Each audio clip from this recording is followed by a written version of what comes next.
everyone. Welcome to the Self-Publishing Tips and Tricks Show, a series designed to give you insight into the world of self-publishing and marketing your books. I'm Shannon, writing under the pen name SD Huston, and I'm here with my co-hosts. And I'm Ben Pick. I'm Morgan Lee. And we're here today with DL Tillery. We're going to ask her questions about her self-publishing journey and how she markets her work. But before we jump into the interview, do you guys have any news or points of interest that you want to talk about first? I don't have anything special, but I do want to just say that I come out with weekly videos every Monday night at 7 p.m. Eastern, all about questionable writing advice through running metaphors. That's that running to write, sorry.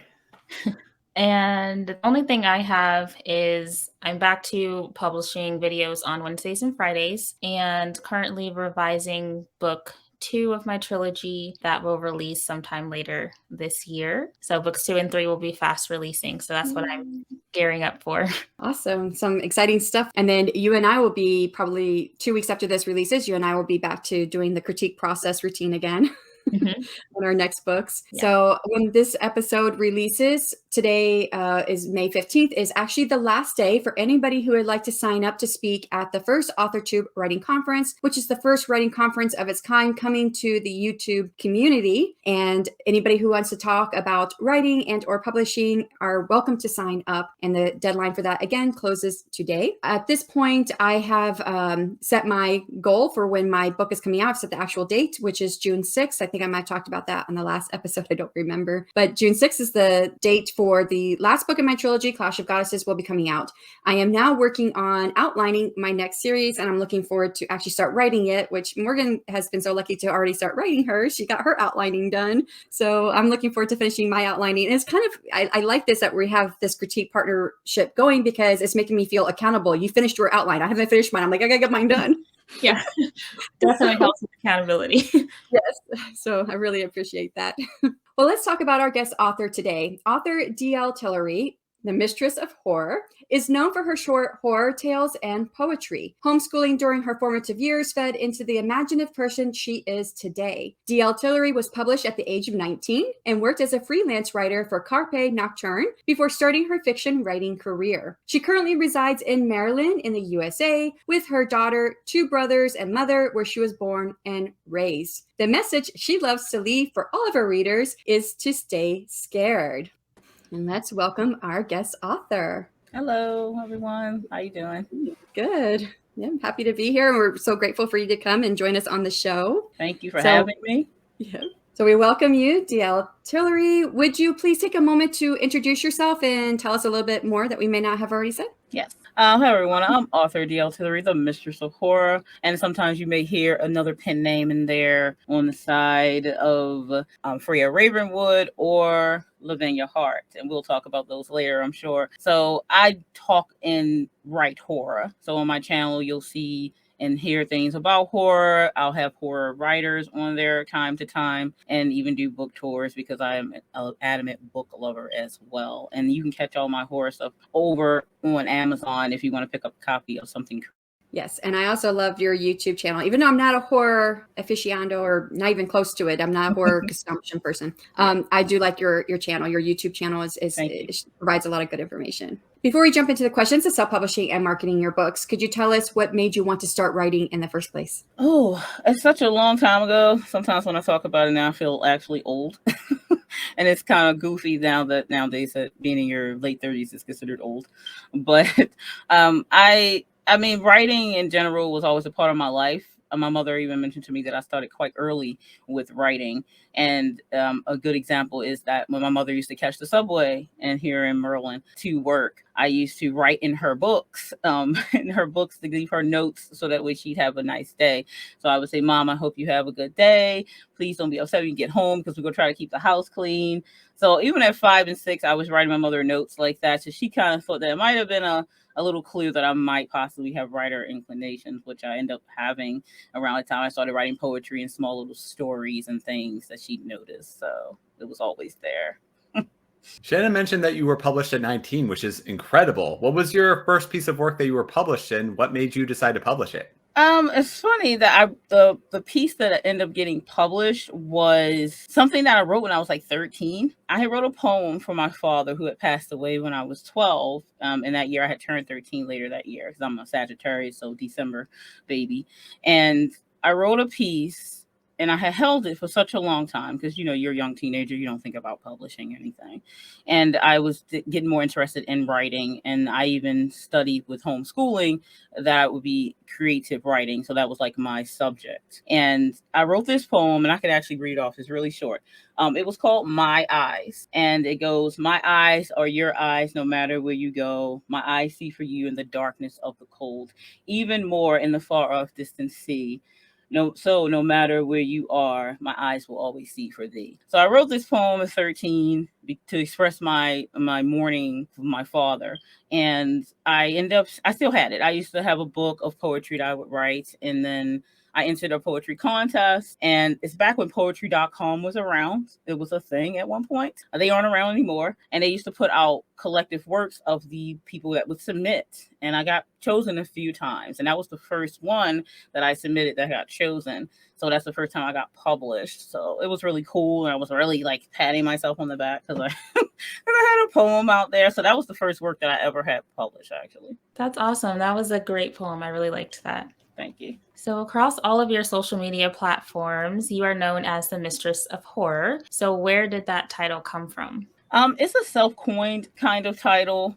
Because I came up with it very specifically because there are masters of horror, and there are masters of horror in Hollywood, and they kind of get mixed together with the writers that are the masters of horror. Some of us know them as Stephen King, Wes Craven, Clive Barker, and people like that, but they didn't have any mistresses of horror, even though we have female horror writers. There's one that some people may try to coin her as a mistress of horror, but I think it's more like something that's more recent that people talked about in an article here and there. I think I remember her last name is Jackson. It may have been Ashley Jackson, or I can't remember her exact name, but I actually purchased a book from her because she has like a collection, but she passed away quite a long time ago. So you don't really see any mistresses of horror. And I was like, I think there needs to be kind of situation. So I was like, I'm going to just coin that and just be like, I'm the mistress of horror. So being a horror buff myself my entire life and writing horror and then watching horror, and I play horror video games. So I was like, I have a lot of information and I really love writing horror and creepy things. So I'm like, I'm just going to coin myself the mistress of horror since they're masters of horror. So why not? I really love that, get that woman power in there. Mm-hmm. How did you make the decision to self-publish versus traditionally publishing? Well, that was a very interesting thought process and journey for me to decide between that, because growing up, of course, it was traditional publishing and that's what it was. Even when I was a teenager, there was no self-publishing at the time. And if there was, I wasn't aware of it. So it became more of a thing as I, got older, late 20s and such. And then when I got interested in trying to actually publish my work in my early 30s. And it was more or less, it fit my personality as a person. So I'm very much a go-getter, very much of a business person, and I run my own businesses as well. So me going to self-publishing was kind of just, it fit me, because I think when you make that decision of rather going self-publish or traditional publish, it's not so much as like, people get that stigma where they're like, oh, if you're going self-publishing, that you're probably just failed or something like that, because that's still a thing that we have to overcome. And it's like not really about that. It's really deeper than that. It's really deciding if it fits you as a writer and as a person. And being a writer also integrates into you being a person, because it's a big part of who you are. So picking self-publishing fit me for sure. That's why I chose it over traditional when I compared the two. I literally did research to compare the two. I'm like, nope, self-publishing fit me more.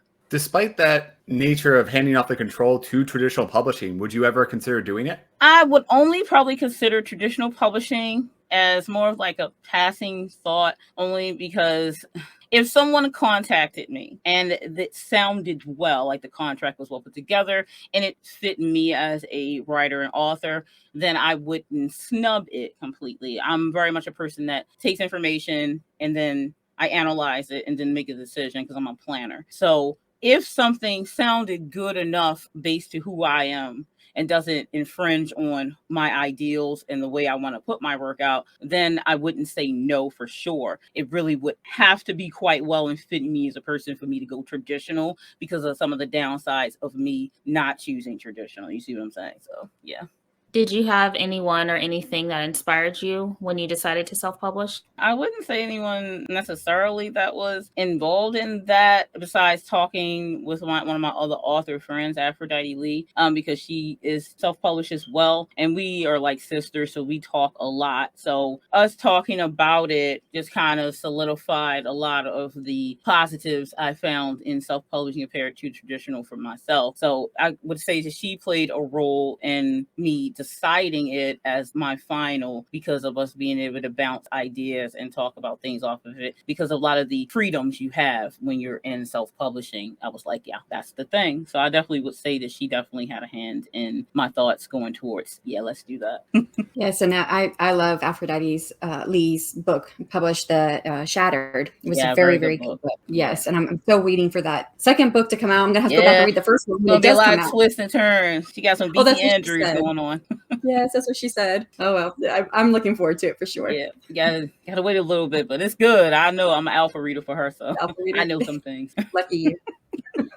All right, so you have a recent book published in September last year, The Room Within. What was one thing that went right in publishing the book, and what was one thing that went wrong? The Room Within was more of a test baby for me. It had already been published in an anthology before that, and I waited a good 6 months to a year before I released it solo. And like I said, I'm a person that plans, and so not many things surprise me because I weigh that the fact that there's going to be ups and downs because life is nothing but a balance scale anyway. So I don't really get overly surprised by things or to, hit hard when something doesn't go right because I'm kind of like expecting it. And I think that comes from my business side of it. So with Room Within, everything went according to plan as far as I was allowing it to go. So there wasn't really anything that went wrong per se. So I kind of just wanted to watch The Room Within. I did a little bit of marketing for it. And that was my plan to begin with because I wanted to test the waters of how KDP worked because that's what I use to publish it and how, having your ebook and your physical book, even though it's Room Within a short story, I still made a physical book because I like to cater to everyone. So it wasn't really any negatives to say. The positives was that I learned about things that I didn't know, and it didn't come at the cost of my first full novel, so. Did you have any misconceptions about self-publishing before you published your book? I wouldn't say that I had any misconceptions. Like I said, I did a lot of research about self-publishing, comparing it to traditional. So I did research in both of those. And it wasn't really any misconceptions. I think as humans, we expect a lot when we go in, especially if we have like high confidence and, we look forward to winning, so to speak. So any misconceptions would be like, okay, am I, selling at least a book a month, especially if you have a lower goal, selling at least one ebook a month or one physical book a month or something like that. So if I have no month with no sales, then I suppose that might have been a misconception that I could have had, like, oh, well, I should at least sell one ebook or at least one physical book a month with me giving very low marketing on this book. So I suppose going in, I would have thought I should at least sell just one, even without me pushing it, So I think that would be my only misconceptions, that I would assume at least one would sell. But, that comes down again to how much you're bringing it up,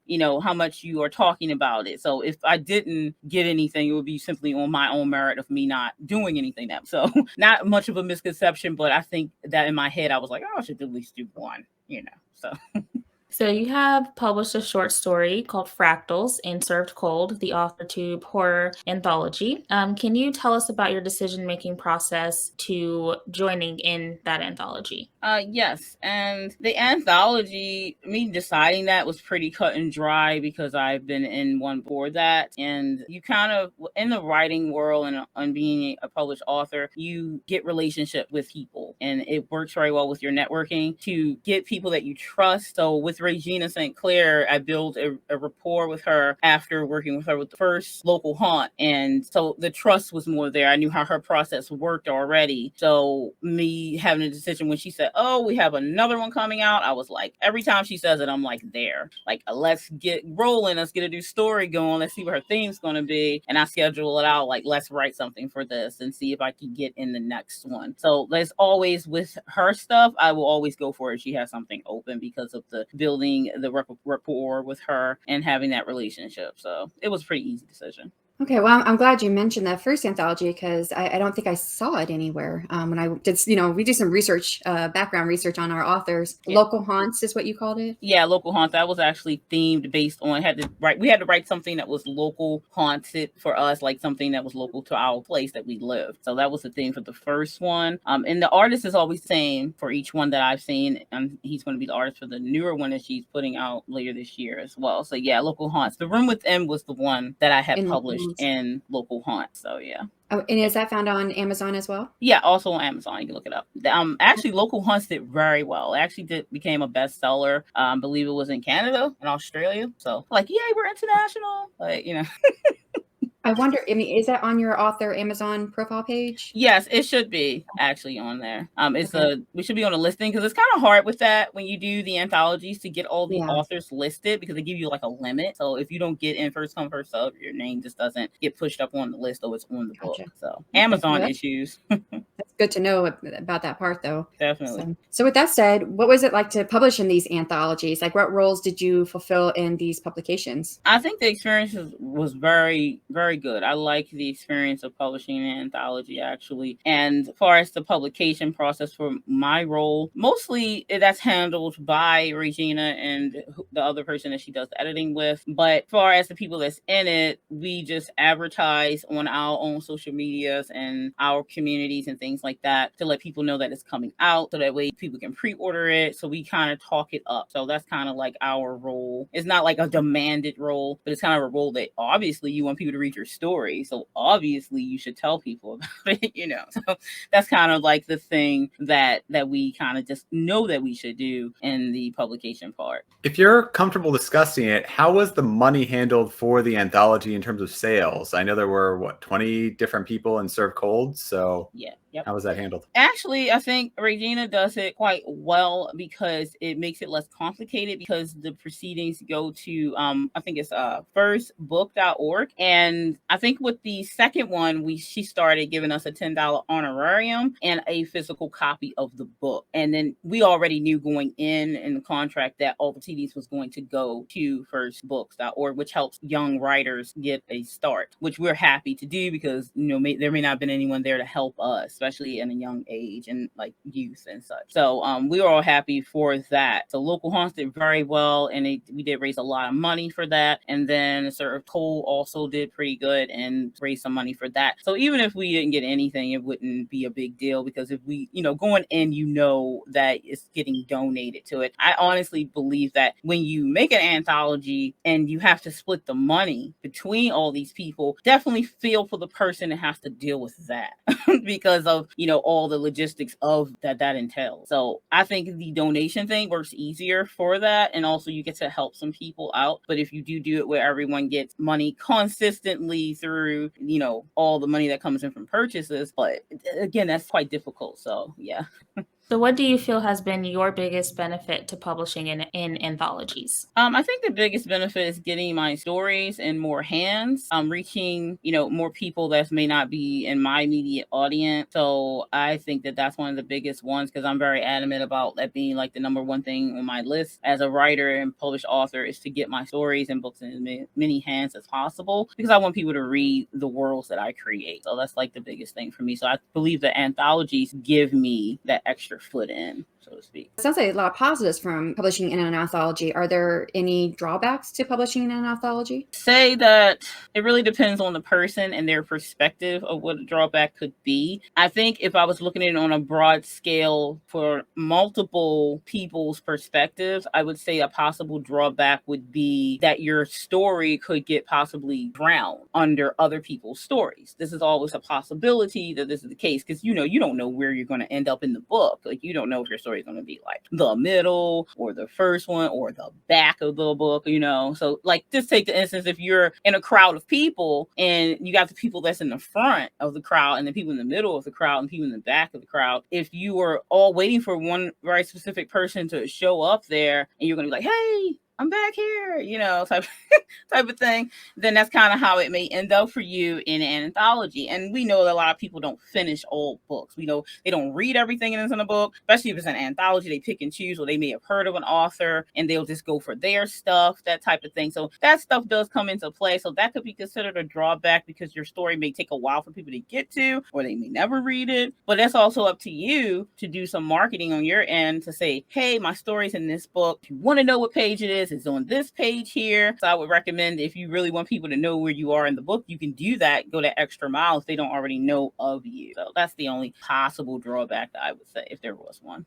And that makes sense. My bachelor's is in psychology. And one of the studies that we broke down and looked at was the presentation of information, the order of people going. And what they found was that people remember the first person who talked and the last person who talked, and everybody in the middle was forgotten. This is true. That's like being a middle kid, and I'm a middle kid. You're like, people are not going to remember me. They got the first kid. Oh, yeah, everybody's happy. And the middle kid's kind of like, oh, I'm tired. You're here. And then you get to the third kid, like, oh, you're babied. Okay, I remember you. And the middle kid's like, did anybody remember I exist? So.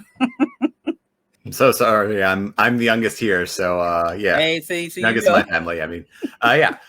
Do you feel that publishing an anthology is a good step for aspiring indie authors? Yeah, I would say yes, because it can be scary for us writers to publish, and even more so self-publish, because of a lot of things that we hear, that people say a lot of bad things about self-published authors because they figure they don't have a big company behind them, so they must not be doing the right things and all that stuff. So it can be a little scary for indie authors to take that step. And if you have the fear, then this can help you stifle the fear a little bit, being in an anthology, because someone else is taking some of the reins that you don't have to take when you solo publish something, whether you have a publishing house or not. So I would say, if you're an indie author and you're thinking about publishing and you're scared, if you have the fear, because not all of us do, but if you do, then possibly looking into anthologies that fit your genre and see what they are doing. Is so many of anthologies coming out, you can miss them so easily with the looking for writers. So I definitely would recommend for indie authors to look into being in an anthology, just so they can get their foot in the door. And it still does count as you being published. So it does give some writers a boost and give them that confidence that, I'm a published author. That's right.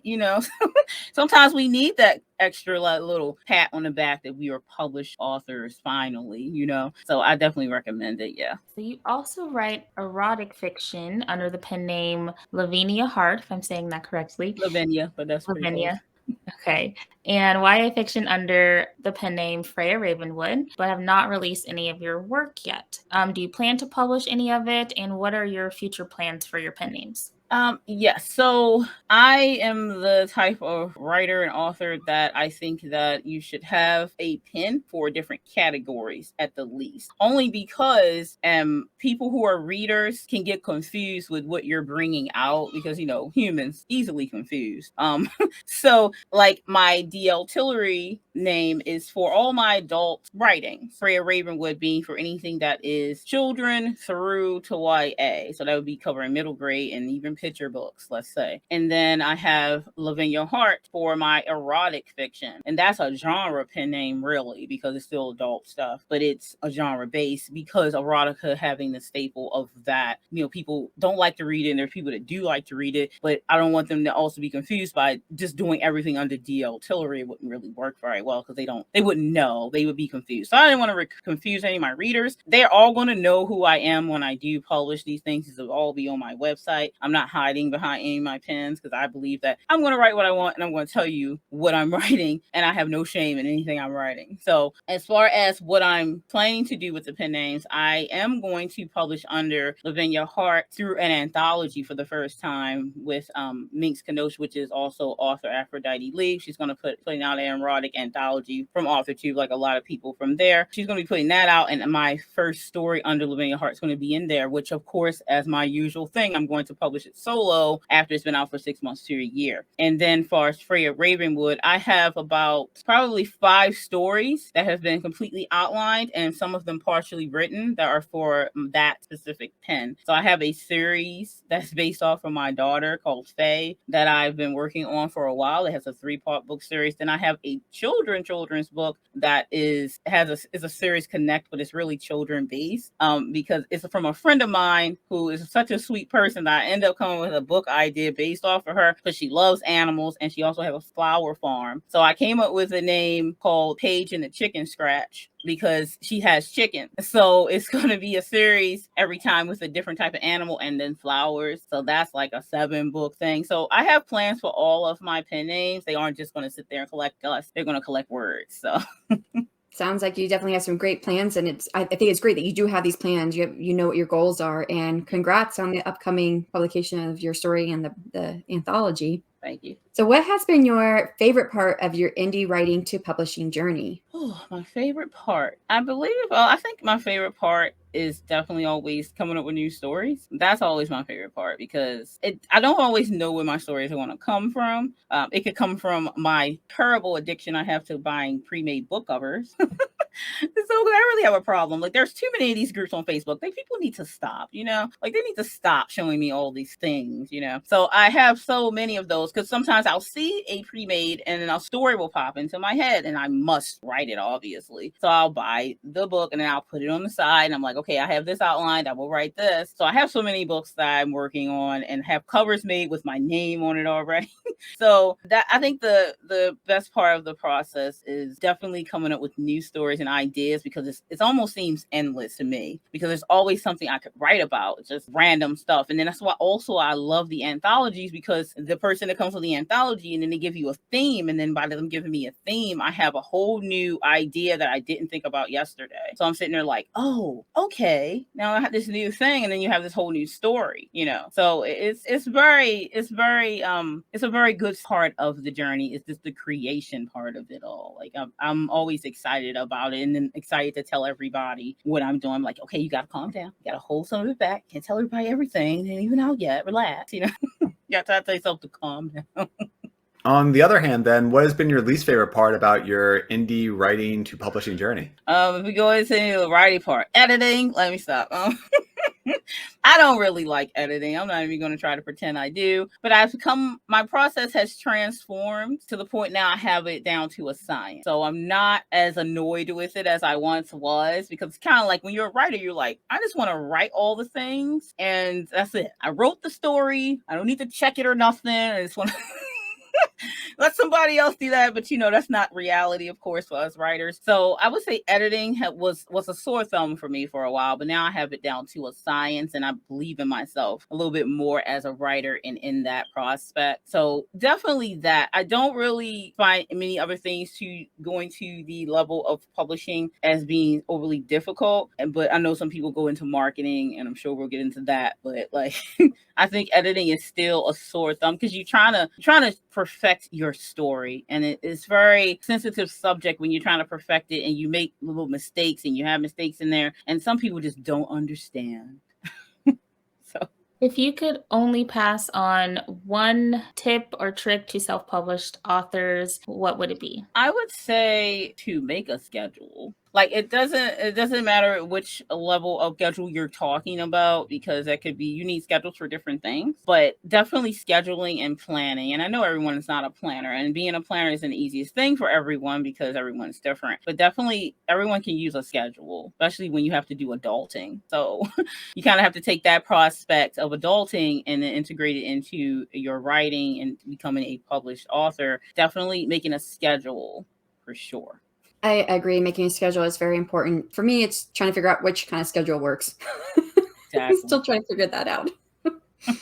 All right, so we're going to transition from your publishing to your marketing. What marketing have you done, and what else you continue to do for your book, The Room Within? The Room Within's marketing plan was very basic, because again, I was using it as a test. So I tried out, Room Within was the test baby. So I did a lot of test marketing for The Room Within, because I think, we don't want to sacrifice any of our book babies, obviously. But that's why I also used a short story that was already published previously in an anthology to do my own testing, because granted, we can look at videos on YouTube, we can take advice from other authors and writers, but at the end of the day, even with all that advice and everything, we still have to exercise those, and we still have to experience it in order to find out the truth factors for us behind it. So what marketing I did for the Room Within is I tried out the basic marketing, social media. So I cover all social medias, and that's not for everyone because it could be a little hectic. But again, this is also when your schedule comes into play. But I used Facebook, I used Instagram, I used Twitter, I used Tumblr, I used my website that I have that I pay for. I used YouTube. I started using TikTok. Any social media that someone would start a new one, because every time we turn around, it's a whole new one or something like that. I have a Patreon. There's coffee now. All these different things, and I tried to get as many as I could because I was already on the platform. I always called that free marketing as far as the social media so concerned, because you don't have to pay for them out the basics. You know what I mean? So building that background, which I already was doing before the Room Within ever came out, which I recommend to anyone who's thinking about publishing works, you're going to unfortunately have to give yourself time. Time is one of the first steps into marketing. I said it, we don't like it. We don't like that it takes time. So if you plan to be out there, definitely go into giving yourself that time. I would say a year. So I gave myself a year of just talking about what I do, talking about, what I do as a writer, as an author, as a person, and letting people get to know me. So that was my first thing into marketing right there. And then I tried the Facebook ad. I tried Instagram's ad. I even tried one of those companies that's on Instagram that say, oh, we have such and such followers and you pay this little bit of money and we put you on and people like the blah, blah, blah. I tried those out. So that way, when my big full novel comes out, I don't have to make those mistakes with that one specifically. So it was, again, a test marketing thing. So I wanted to try out all the different ones to see which one brought me the most people to know that my book is out. But I found that most of the free marketing that I did brought me more people than the ones that I paid for, unfortunately. You mentioned a lot of marketing with the Room Within, and you mentioned before that you had marketed your anthology. What types of marketing specifically did you do for the anthology, or was it all just kind of the same sort of things, just repeated? For the anthology, it was definitely mostly just my social media, since I don't, I'm not the person technically publishing it, but I did use like my platform to market it, to say like, this coming out. I made a video on my YouTube channel. I would mention it in my other videos. I would, put posts on my author page that's on Facebook. I would mention any of the writer groups that I'm in. So I would do those type of marketing for the anthology, which is always a part of my marketing plan for even like the Room Within, for instance. That's I consider the free type of marketing, not the paid type. So you mentioned the free marketing was the most successful, but out of the paid marketing that you've done, what's the best money you've ever spent on some kind of marketing? I would say that the Facebook ad, when I spent the money on that, and I'm a bit of a budgeter when it comes down to this stuff, because I like to make sure my money is spent well and accordingly. So I would say that the Facebook ad turned out quite well, because I've used it in the past for other business avenues that I have, and it did bring me some people, or some people didn't hear about it. Also, Facebook has that thing where you can boost a post. So I use boost post as well for my Facebook post about it, which actually people who knew me anyway, they just didn't see my post, because it algorithm stuff. So the boost post kind of helped you fight against the algorithm of your stuff getting pushed down, because you paid, so they give you more carte blanche to be there. So that actually was decent money spent, because it wasn't a lot of money anyway. So that I would say worked out better than the money I spent on the Instagram businesses that do the ad thing. I don't think I got anything from that, really, considering that they have and I think a lot of these people pay for subscribers or followers on the Instagram things, which is like, that's what they want to do. But they're kind of pushing that, we have so many people, blah, blah, blah, and they have people like it, but it didn't really bring me anything. And I also actually paid for TikTok ad run. So I got a lot of clicks and a lot of views, which is helpful because at least people see and know it exists. But I think I only got one person that directly came from there and purchased Room Within. So I still say the Facebook ad and Facebook boost post was the best money spent, because it actually gave me more sales. So which one of all of those would you never do again then? I would never probably do the Instagram Instagram business ones, and everyone knows which ones those are. There's always the ones that go in and be like, you should market with us, like the things. But I always will be willing to try something. If I'm only throwing like $40 to $20 at something and I want to just see how it works, it's not breaking the bank. It's not a big deal. I write it down with my budget and be like, okay, let's see what happens with this. But if I don't see any return whatsoever, not even making a person talk about it or mention it, then you're probably not going to get me hooked to waste my money again. So I wouldn't do that one again. Cool. Yeah, it feels just like what Shannon does with her channel, where she breaks down all the various different things that she spent money on for marketing. But do you feel that social media is valuable as an author? Yes. I think we have to understand that in our social media world, that is not really much choice. When you're a business person in general, when you run a business, you have to do this. And if people want to avoid it, I understand some people want to avoid it, but you have to kind of understand too that you're going to miss out. Also, you're going to miss out on free marketing, because it is free marketing out the gate. Of course, it can become where you pay money, of course. But of course, for a lot of us who have budgets and don't have the money to throw at marketing, a lot of times, social media is your best friend. I don't say necessarily taking the poisons of social media, because it definitely can have those downsides. But I am definitely one that recommends social media for business. That's mostly why I was ever on social media. I wasn't really ever on social media to socialize. It happens and it's cool when it does, but I was there for business reasons. So when I started using social media for my writing and publishing, it wasn't that big of a transition for me, because I was already doing that. So I always recommend to people when they're building their author platform, social media is definitely part of the stuff that you should integrate as many as you can handle, because again, it can be overwhelming for some people. But again, scheduling help us be able to calm down with the feeling bombarded. So social media is definitely something that I recommend and say that you should think about, if at least.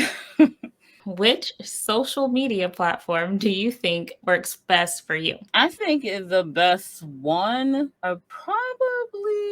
it seems to be somewhat of a tie sometimes between Facebook and YouTube for me.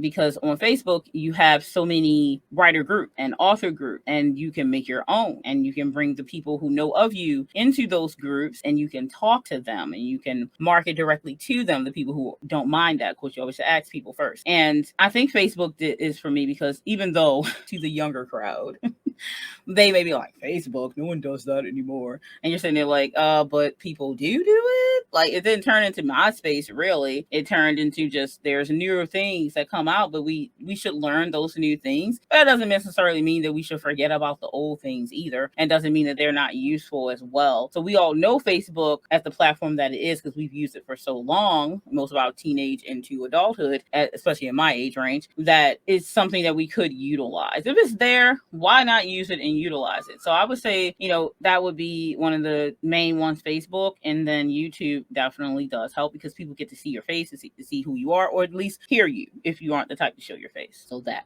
Well, I think YouTube is like the only one I really feel comfortable on. I have tried all of them, like you have, except for I haven't done TikTok, but yeah, that's a little weird.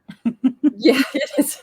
But YouTube is about the only place I really feel comfortable. So I appreciate that you say, yeah, it's useful what you can handle, because it's overwhelming. It's definitely, yes. There seems to be an infinite number of resources and tips out there. How do you funnel it down to what is useful for you? I would say, because I'm a very open-minded person, and of course everyone isn't open-minded. Being open-minded simply means that I listen a lot, and then I take that information and break it down to see what pieces can be useful to me, also what's relevant to me, and then I go from there. So I don't necessarily shut off, like let's say there's Jennifer Marissi, or there's what's her name? Donna, I can't remember her last name. Alexa Dunn? Yeah, thank you. Alexa Dunn. So let's take those two. And I've watched both of them for years. But, you take the information. They may put up a video that I'm like, yeah, whatever, type of situation. But they may put something up that I'll say that to. But that doesn't mean that I'm not listening to everything they're saying. Because there could be one thing that kind of goes ding, ding with me. And I can be like, okay, I can utilize that. And the other things I'll be like, yeah, okay, whatever. No, I don't agree with that. But I don't really care. There's lots of information out there. And it doesn't hurt me that there's a lot of information out there that may not, work for me. So I kind of just listen. And then if it's not relevant or work for me, then I just, Okay, well, that's it, you know. So I just kind of just take the stuff that I think works for me, just like I do with my betas. When my beta readers read my stuff and they give me back the feedback that I asked for them to answer the questions, and then, you know, people will say stuff and you're sitting there like, okay, what were you reading?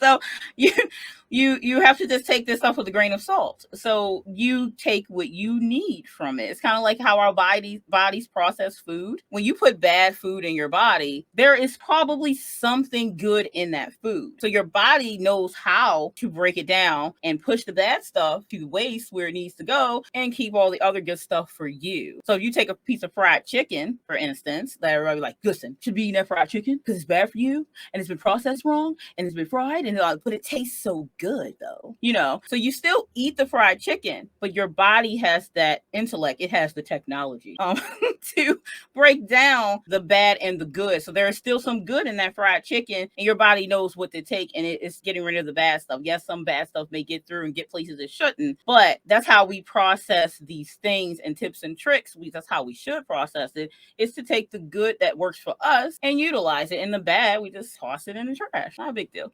If you could only pass on one thing to aspiring self-published writers, what's your best marketing tip or trick? Best marketing tip or trick that I would have for them is the schedule I talked about. And then I'm going to talk about it a little more. Get a calendar, make yourself a calendar, write yourself a calendar, whatever makes you fancy. If you want to dress it up with sparkles and stars, do whatever it is to get your attention on that schedule and calendar. And that's your first or second step into marketing and getting it under control. Because I'm going to tell you now, especially if you're going to do social media marketing, and I do hope you do, that you need to say, this is a good tip. Monday, I'm going to post to Facebook. Tuesday, I'm going to post to Twitter. Wednesday, I'm going to post to TikTok. And Thursday, I'm going to upload my new YouTube video. And Friday, I'm going to do this and this. Or you have days where you don't do anything, then that goes in your schedule. These are the days and times that I'm going to write. Not all of us write at very specific times. Even if you don't make these goals and this schedule to the T, you have a plan. Even if you aren't a planner writer, that doesn't mean that you don't have to plan out your marketing, because it will help you so much more to have that also record that what you've been doing. It helps you look back and say, okay, what didn't work for me? What actually did anything? How many people liked this post? How many people saw this post? Then you can go deeper into your schedule and your planning with the calendar, that over in the notes section, you can say, okay, I'm spending this amount of money this month on my marketing, and this is the week that is working, and this is the days that it worked where. This is going to be a big tip for you to do when you're doing your marketing, because you're learning marketing for the first time. And having that tool, such a basic tool like a schedule and a calendar, is such a big thing. So that's one of my biggest tips for people going into marketing for their books. Awesome. That is really good advice. So we're going to switch over from marketing to writing life. So you mentioned schedules. So how do you schedule your time, and how much time do you spend doing stuff like editing, making videos, reviews, marketing, as opposed to actual writing time? So with all the other aspects besides the writing, I tend to break those things down based to the day. So let's say I'm kind of really a detailed planner. So if I'm going to market on Tuesday for Facebook, then I usually have the time that I'm going to release a post, or I may even go deeper and pre-write out my post or something like that. That could really help people. Now, I'm more of a on the spot type of person when it comes to writing my posts, because that's just who I am anyway in general with that. Because a lot of my words come out flowing as I'm thinking about the thing. But I have the schedule ready to go. Like, okay, if I'm going to post on, TikTok, and I'm going to put up a little TikTok video about a book or about something. Sometimes my marketing can be based around people getting to know me. I know this isn't something people necessarily talk about when they're talking about marketing, because they're talking about sell is what they're thinking. But that's not all marketing is. It's also building a repertoire with your audience. They want to know who you are. This is just human nature. So you have to also include in your marketing the audience and whoever you're focusing on, getting to know you as a person. Some of us are more introverted, and we don't want people to necessarily know us to that degree, but it's what you're willing to give. And you have to look at your publishing and your marketing and your writing life as a relationship, because you are having a relationship with people with your word. And if you don't put in, you're not going to get any return. So those are just the facts of that. But yes, that's generally how I do my, marketing to editing and all that stuff is scheduled. And it really does change depending on what my other real world muggle stuff comes into play, because I have two calendars. I have the one where I write out my regular day life stuff. That one's on my phone at the tips of my fingers. And in my office, I usually have my calendar on my computer where I go like, okay, this is my writing schedule and I'm going to do this and I'm going to edit here. And I know based on when I finish a story or finish a chapter, when I'm going to edit, and then I edit for that time. So it's really going to come down to the details that you want to give your schedule and how you want to do it. But that's how I generally do it. So if we narrow it down to just your writing life, how do you plan that? Do you plan for like a set period of time every day to write, or do you set like word count goals, or just goals for certain projects throughout the week, month, or year? I don't really set like word goals too often, because I don't set a word goal for my book. I know some writers do, and they're like, listen, if it's not 50,000 words, it's not enough. And I'm like,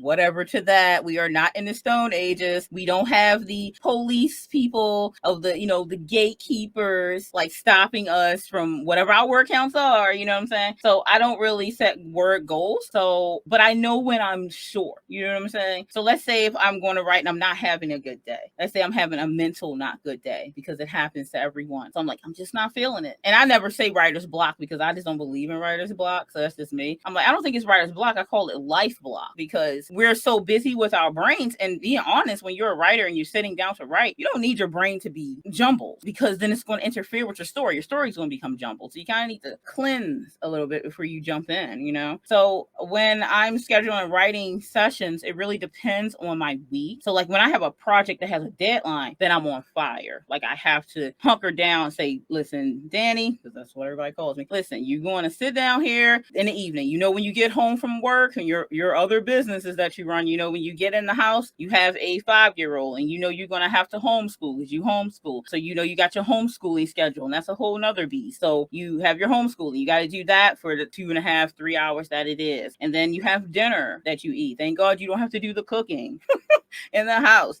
So I have that off my plate. But then I know that what time I'm going to write in most cases is going to be in the evening. So I set myself a 3-hour window to write, because I ease in, and then usually I'm heavy worded at the end of my writing session. So the first I ease in, and then I get really into it. So usually evening is my time to write, because of my way my daily life works. If I'm off work by chance, then I may write earlier, and I might have 2 sessions. So I might have like a session in the morning. If I wake up early because I couldn't sleep, I will get up if I can't sleep, go in my office, write something. Even if I only get 500 words in, that's 500 words I wouldn't have if I stayed laying in the bed staring up at the ceiling because I couldn't sleep. So I may have 2 sessions. So it really depends on my life and what's going on, how often I write. Now, when I'm like a deadline, I write every day, because I want to make sure I get the work done. When I don't have a deadline, which is usually I only have a deadline when I'm doing an anthology with someone, then I just take my time, and I always make sure I at least write 3 to 5 times a week, and I write in the evenings and try to give myself 2 to 3 hour windows. That's really wonderful to keep with such a strict schedule. Well, seemingly strict schedule. Yeah. What comes first for you? The characters, the plot, or the setting? I'm a very character-driven writer. So if you look on my channel, I have a really old videos. I probably need to redo them. But I have the steps before outlining. It's a series that I did. I was talking about how I do, if I have research to do. Like I talked to SD earlier about, if you're writing something grounded in reality and grounded in this very specific area, and you name that place, you need to do your research on that place, so you won't have that one person like, hello, there's no tree there. So you definitely want to do your research beforehand and stuff. So when I'm doing my research, let's say, and I'm doing other things that lead up to the character. So the character kind of comes first for me, because this person was born in my head, and then their characteristics, is I like to make character sheet, and I like to visualize what this person looks like. What would they look like to me?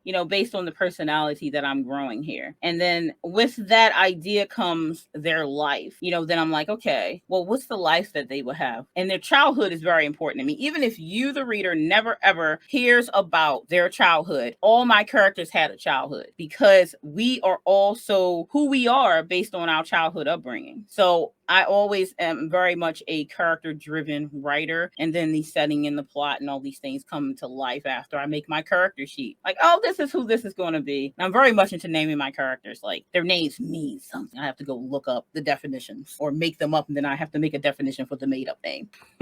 So where do you see yourself in 5 years as an author? Like, obviously bestseller. Like, obviously, I always shoot high. My older brother always says to me, he's like, you're definitely a person that's like, you're goal oriented and you shoot very high. So he said, sometimes you need to calm down. Like, I'm like, yes, this is true. But I have a plan. When I have a plan, then I go for the gusto. Why not go big, Because at the end of the day, even if you didn't reach that big thing, you one day will. Because you had that in your head that that's where you wanted to go. And that's just how I am. When I make a plan to do something, I come up with a plan and then I execute it. And then it may take me a while to get to it. But at the entire time I'm on that road, I'm hitting those things and knocking them off to get to it. That's like with anything in life. And I think that's just, again, who I am as a person. Like, I want to buy a house. So I already have plans that this is what you had to do with your credit, Danette. This is what you have to do to build it. Then you take that time and you build it. You keep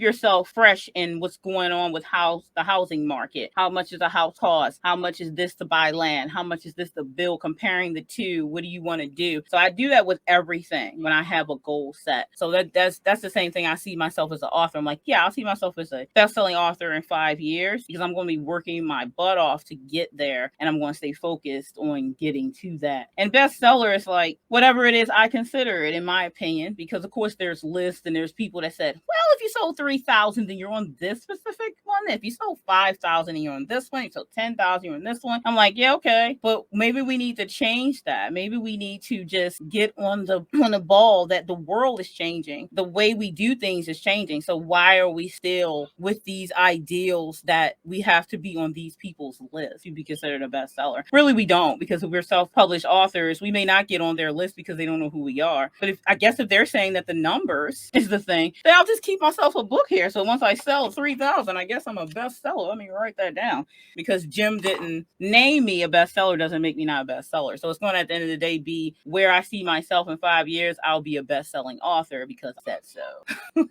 I love that. They call that like your vision board. Yep. You envision yourself where you're going to be at a certain point in your life, and having that helps you get to that goal. It really does. The make believe, because as adults, we forget that we used to always do make believe when we were kids. It was so easy. I wanted to be a princess, so I dressed up like a princess, and I imagined I was in a castle. As an adult, people see you dressing up as a princess, they looking at you sideways like, what you doing in that castle you just made up over there, But why not? Why not? If you want to do that, then you need to vision it. It's okay. If you want to drive that, now I really would love to have a Lamborghini Diablo. Like, I love that car. Okay. If I imagine myself in a Lamborghini Diablo and I drew a picture or had an artist draw it up, I'm visioning it. I had it put there. One day I could be in a Lamborghini Diablo because I wanted it. So it's kind of like, as writers, we really should understand imagining is so important. So yes, I definitely agree with that. What inspired you to write your story, The Room Within? Actually, I had the story. It's funny. I had already almost finished writing the story when Regina came out with, like, she was announcing the anthology. And it so happened it was Local Haunts. And I'm like, oh, I was working on a story already that was based off of, like, some local haunted houses that's in Maryland. And of course I ran with the whole idea and theme and went a little well above anything that happened in any of these houses that are known to man anyway. So then I just integrated it also into my mythos and my world that is Cagliostro. And it's actually, The Room Within is actually a part of that world. So I took the local haunt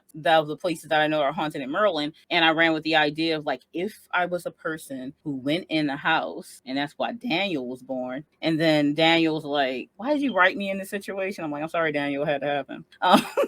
So that's where the Room Within idea came from, was from, like, the idea of local haunts and a guy who went into a house that he was trying to purchase and something bad went down. So yeah, haunted houses are scary.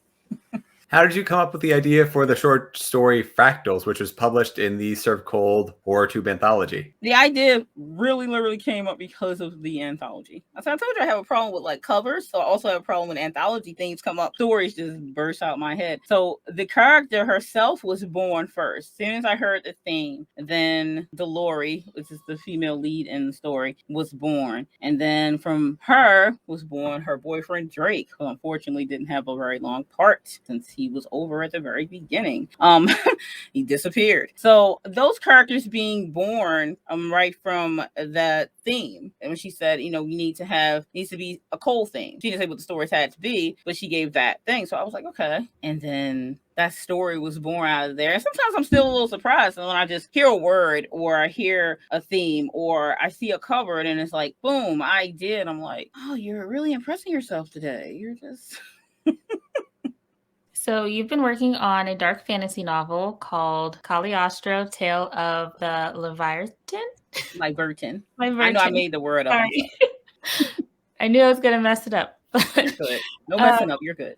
What can you tell us about it, and when do you plan to release it? So Cagliostro, I've been talking about it for a while. That's definitely part of the marketing plan because I think people need to know what they're getting into as far as like, you know, getting them interested. So the more they hear about it, but not giving too much away, then I think that's a good thing. So I mention it quite often on my AuthorTube channel. And Cagliostro is a dark fantasy. I, of course, being the writer and creator of it, I think that is what it falls under. Granted, of course, they have this and this and this, and they would say, oh, maybe not. But it is fantasy-based and horror-based. So the combination of dark fantasy is horror and fantasy mixed together. More of a darker side of fantasy. So in my opinion, I always thought fantasy had darkness in it to begin with. I mean, we're talking about like fantasy with medieval, talking about dragons, you're talking about dungeons, you're talking about all this stuff. So to me, it was already dark. So you really have to know when you're writing dark fantasy, it has to have some horror elements integrated into the fantasy to be under dark fantasy because fantasy has darkness in it to begin with. So Cagliostro is a tale about the Libertin,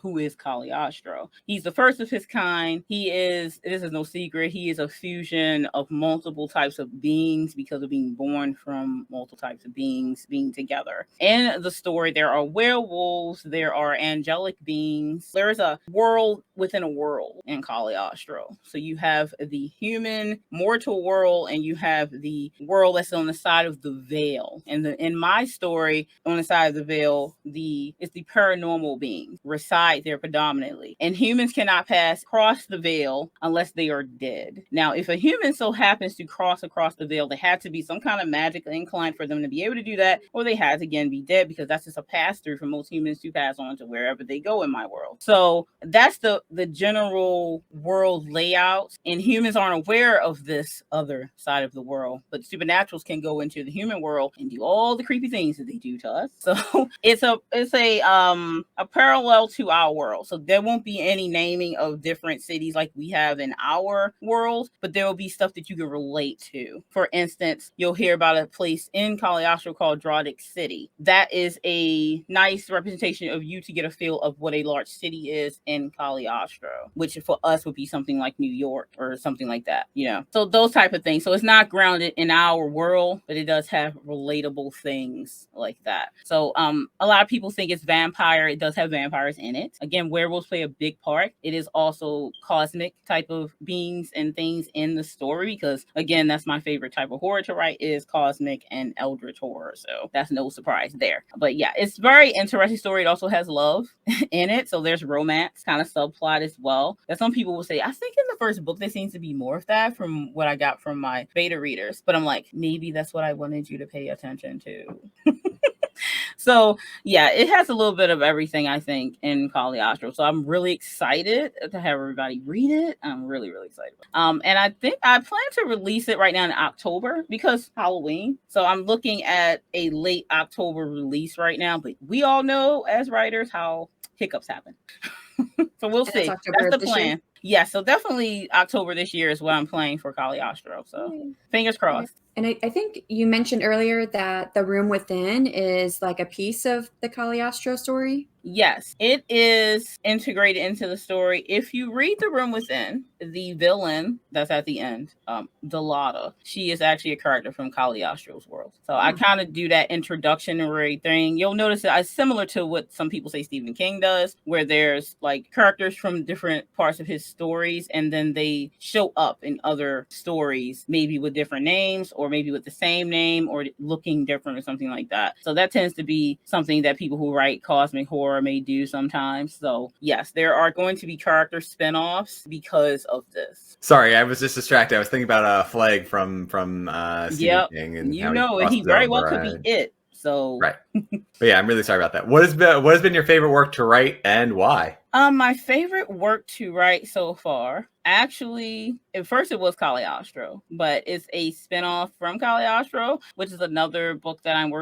series that I've been working on that is called Nana's Children. And the first book is When the Night Cries, which I've already talked about on my channel. That one I am pushing to release it winter 22. So that one's almost completed. I have a cover artist working on the book cover right now. So it's pretty far along. So it's kind of going to be, this year it's going to be going from late summer on. It's going to be kind of like a release thing for me for the first time. So I'm looking forward to that. So I would say Nana's Children is my favorite because of the different stories that are in one with this very specific series, which I can't wait for people to read the whole thing once it's out and done. But yeah, it's an interesting one. And then on the flip side of that, what has been your least favorite work to write? Oh, my least favorite.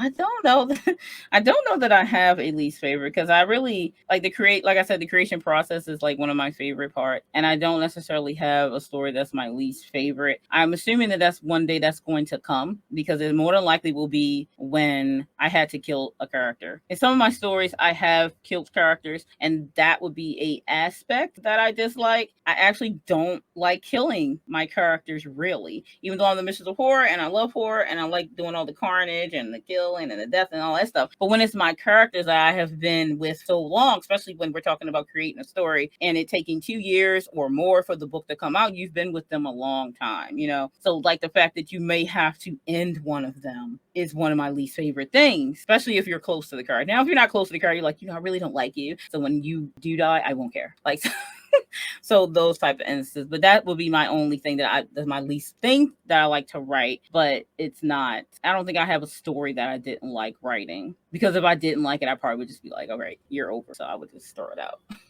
So I think that's kind of in opposition to another horror writer that we've had on the channel, A.F. Stewart, who said that she likes having the death count in her stories. I know so many of us horror writers like the killing, but I just like when it's a close character. Now, when I'm killing like the rando people and stuff, it's like nothing. I don't even bat an eyelash. But when it's like my characters and it's going to be one of those instances, like the readers are going to feel a certain kind of way. Let's say if you had a series and this character they've been getting connected with this whole time, and then you just off them, they're going to be so mad at you. Like they are going to be so mad at you. I've been mad at so many writers and directors and stuff. I'm like, why did you do that to me? Like they personally attacked me. Like that's what I feel. So I'm like, I don't want to be in the seat that people feel like I did that to them. But you know, I can't help it, because if the story develops that way, it's not much I can do. I could stop it, but then it might mess the story up. So I kind of have to let it naturally develop. And if it takes one of my favorites out, then it's not much I can do. I think I'm like you. I don't like killing my characters off. Yeah, I just don't like killing them. You get close to them. You name them and stuff. It's like your kid, man. Like you don't want to do that. Like people don't understand. We have relationships with these characters. Yes. So you've talked about Cagliostro possibly coming out October and Nana's Children in the winter, and you kind of hinted that you might have some other releases. Is there anything else you might want to tell us about 2022 that you might be releasing? Yes, actually, I plan to release my first poetry collection, and that's probably in the fall, because that's been a long time coming, like long time, like I guess we talking like 17 years coming. Like, so I have a lot of poetry, and I have a lot of poetry in different genres, but this specific one is my dark romance poetry. So that one I'm looking to publish it probably in late fall. So before Cagliostro, but definitely in the fall, because fall is my favorite season too. And Fractals is getting a solo release this summer. So the date for that is actually July the 26th. So I'm I'm going to be releasing a actual trailer for that. So you can go to my YouTube channel. It should be up there already now, actually. And you can check out the trailer for it, which will also give you the book cover reveal that I had made for it. So that was my soonest piece that's coming out. Because some people, like I said, that's that thing where I talked about your story can get like shadowed a little bit and get hidden because there's so many good stories in these anthologies and people might cherry pick because they might be like, oh, I know this writer and I'm going to read their stuff. That's why I got this book, or I'll check out a few of the other people and you might get shadowed. So I think releasing it solo after 6 months to a year so you can give it time to sell in the anthology is always good for the story because a lot of people could have missed it. So that's why I'm going to be releasing that. So yeah, I have about 4 things this year. And if I get chosen for the anthology that Regina St. Clair is working on right now, it's actually the theme for the new one is monster gore. So it's like monsters and gore. So I'm working on a story now that I'm going to be submitting. So hopefully, fingers crossed, it will get accepted. And this story is actually going to be tied into Cagliostro's world as well. So I'm looking forward to that. So I have a lot of stuff going on, to say the least. Between Cagliostro, your dark fantasy, poems, fractals, is there anything else that you want to tease that's coming through the pipeline, or do you want to just leave that off as a mystery? I don't know if I have anything else. Well, I have actually the eroticas that I am writing right now, which one of them is a horror erotica, and then the other one is a paranormal romance erotica. So those will be coming out in the anthology, but I believe that's going to be a 23 release. Those are other things, and I'm going to probably be releasing more erotica themed stories under Lavinia Heart going forward. So I have a lot of stuff on my plate. So again, I have to actually have a schedule and calendar for my pen names as well because of having the 4. You also have to keep your books in line, and then when you plan to release them as well. So that scheduling is your best friend. Let me tell you right now, I would just be lost without it. Well, we certainly appreciate everything that you've given us for tips and tricks today, and you've answered all of our questions. But before we wrap up, do you want to tell our listeners where they can find you and where to purchase your works? Of course. You can find me over on my AuthorTube channel under author DL Tillery, and you can follow me on there to find out all the crazy books that I read, because I have an extensive library of over 5,000 books, and I give book tours and during the month. Plus, I have a monthly podcast that I always talk about what I'm doing with my writing, how the journey is going, what books I may possibly have coming out, or maybe just a subject I want to talk about as an author. Then I also do the monthly CGL Horror, where I do a critique of a writer's piece, and they're a horror writer always, and one guest, and we get to talk about horror stuff, which is always fun. And then you get to meet some other horror writers over on my channel. So that's something what I do on my author channel. And as far as finding my writings and my books, you can find them on Amazon always. You can look me up under author DL Tillery. If you just Google me, I'll come up. You'll see it. If you put the Mistress of Horror in, I am like the 4th thing down in the Google search, because some people say Elvira is the Mistress of Horror, but that's not correct because she's the Mistress of Darkness. Like, get your words right, people, okay? So you can find my books on Amazon. The Room Within is up there. Fractals pre-order is available up there, and you'll be seeing a whole bunch of other stuff come from me as the months go on, as I have told you. Well, thank you so much for joining us today and giving us your insight and experience. And wow, what a year you have planned ahead of you of all your releases. I'll be looking forward to all of those. I probably will buy them, but they'll just sit on my shelf. I'm not going to. I don't want to scare you. Like, do I say No. stay scared? But yeah, because I'm not a horror reader or watcher of movie either. So I'll just expect you to read my romance stuff. I'll be like, look, SD, yeah, I got some romance coming out. It's not scary, so you can read this one. I will definitely read that. Well, thank you so much to our listeners and viewers. June 1st, we're going to have Zarina Macha, also known as Diana Vale, a British contemporary YA and contemporary romance author, as well as a poet with over 20 published books. And we usually take this moment to say goodbye to everyone, but if author D.L. Tillery would love to give us an honorary closeout with her normal thing that she says. As I always like to say, stay scared. Bye.